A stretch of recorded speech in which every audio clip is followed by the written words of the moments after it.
નાની વાતમાં આપણે આજે પુષ્ટિ સંહિતા ભાગ પહેલો પાના નંબર 181 ઉપર વૈષ્ણવ થવું અઘરું અને સહેલું એ વિશે માણેકચંદ અને જીવનદાસ ભગવદ વાર્તા કરી રહ્યા છે.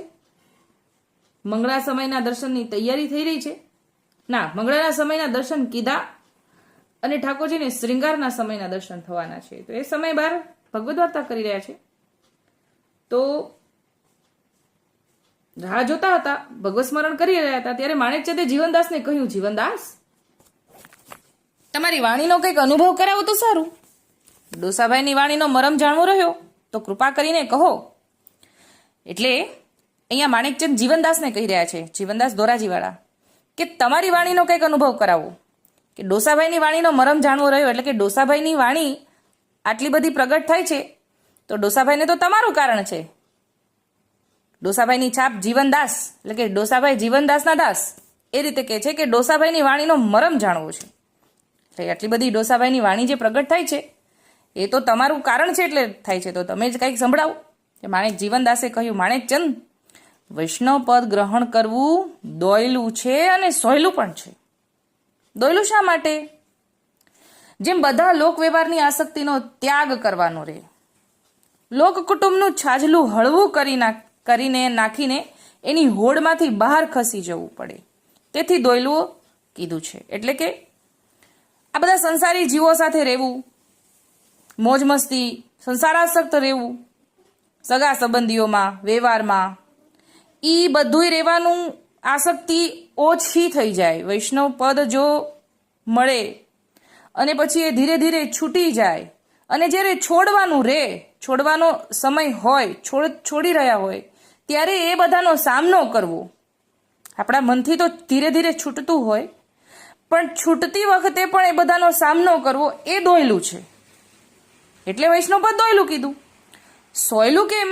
તો સોયલું સમજાવે છે કે બધો લોક વ્યવહાર હું અને મારું આ બધું માનેલું જે છે એ ઠાકોરજીને શરણે ધરી દઈએ ને રહીએ, પછી ઠાકોરજી આ બધાના રખેવાળ થાય.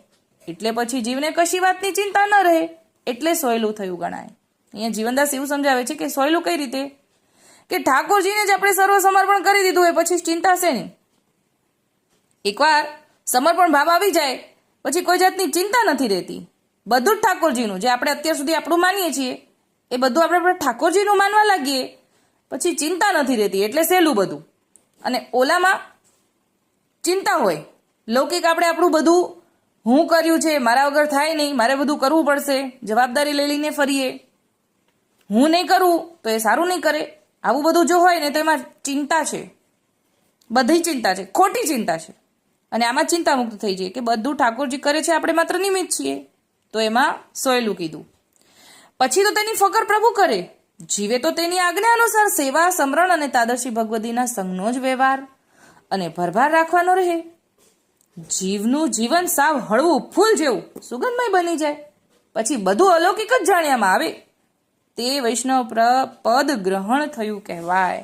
એટલે કે જ્યારે આપણને સર્વ સમર્પણનો ભાવ આવે, ઠાકોરજીની આજ્ઞા પ્રમાણે ધીરે ધીરે ભર ઉપજે, ભગવદીની સાથે સંગ મળે, પછી જીવન હળવું ફૂલ જેવું થઈ જાય. કેમ કે લૌકિક છૂટી જાય, ચિંતા છૂટી જાય અને માત્ર ઠાકોરજી સાથે વ્યવહાર હોય ને તો જીવન સુગંધમય હળવું ફૂલ જેવું થઈ જાય. એવું સમજાય છે કે બધું અલૌકિક જ, પછી તો લૌકિક માય અલૌકિક દેખાય કે આ બધું તમે સારું કર્યું, આમાં મને લાભ જ લાભ છે, એવું બધું દેખાવા લાગે. એટલે કે છે કે બધું અલૌકિક જ જાણ્યામાં આવે.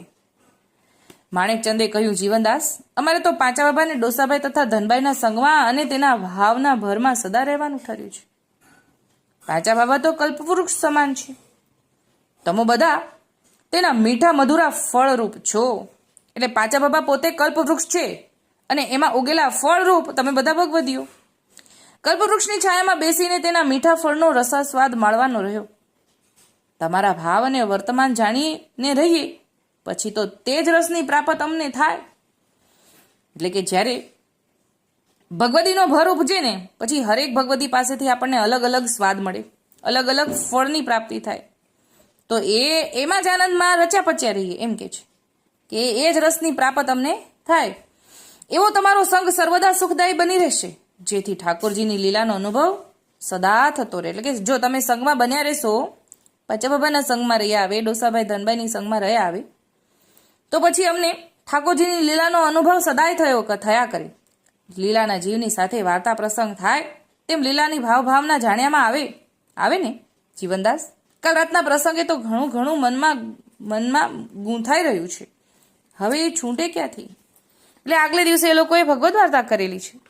જમનેશ મહાપ્રભુજીનું વચનામૃત ને બધું પુષ્ટિધર્મનું હાથ ને આગળ જેટલા પ્રસંગો આવે છે એ પ્રસંગો વિશે અહીંયા માણેકચંદ ઉલ્લેખ કરે છે કે જેટલા ભાવના પ્રસંગો જે જોયા હોય એ બધા પ્રસંગો જો વાગોડે છે ને તો એ મનમાં ગૂંથાયા કરે અને એમાં આનંદ આવ્યા કરે, એ પછી છૂટતું નથી એમ સમજાવે છે. આગળનો પ્રસંગનું તો પુષ્ટિ સંહિતા 181 પર પાના નંબર પર અત્યારે આપણે વાંચીએ છીએ. એટલે આગળના 180 પાનાથી તે 20 પાના પહેલાના પ્રસંગોની વાત કરી રહ્યા છે. પણ આપણે કોઈ પણ ભગવદ વાર્તા આપણે સાંભળીએ, ઠાકોરજીના લીલા ચરિત્રો આપણે નાની વાતમાં કે ભગવદ વાર્તામાં કોઈ પણ ભગવદીના મુખે આપણે સાંભળતા હોઈએ, પછી એ જો આપણે વાગોડીએ ને તો મનમાં આનંદ આવ્યા કરે. એટલું આપણું લૌકિક છૂટે અને મનમાં ગૂંથાયા કરે તો પછી એ અલૌકિક ન છૂટે એવું આપણે અહીંયા સમજીએ. તો એમ સમજાવે છે કે લૌકિકમાંથી છૂટીએ અને પછી અલૌકિકમાં રહીએ ને તો જીવન હળવું ફૂલ અને સુગંધમય બની જાય છે. તો વૈષ્ણવ થવું આ રીતે દોયલું ને આ રીતે સોયલું છે. દોયલું તો ક્યારે? જ્યારે લૌકિક છૂટતું હોય ને એટલા સમય પૂરતું દોયલું છે. પછી તો હળવું ફૂલ જેવું કહી દીધું. એટલે કે જેવું લૌકિક છૂટી ગયું પછી બધું ફૂલ હળવું ફૂલ છે એવું અહીંયા જીવનદાસે સમજાવ્યું. તો અત્યારે આટલું જ બોલીને મારી નાની વાતને વિરામ આપું છું. બોલું શ્રી ગોપાલ.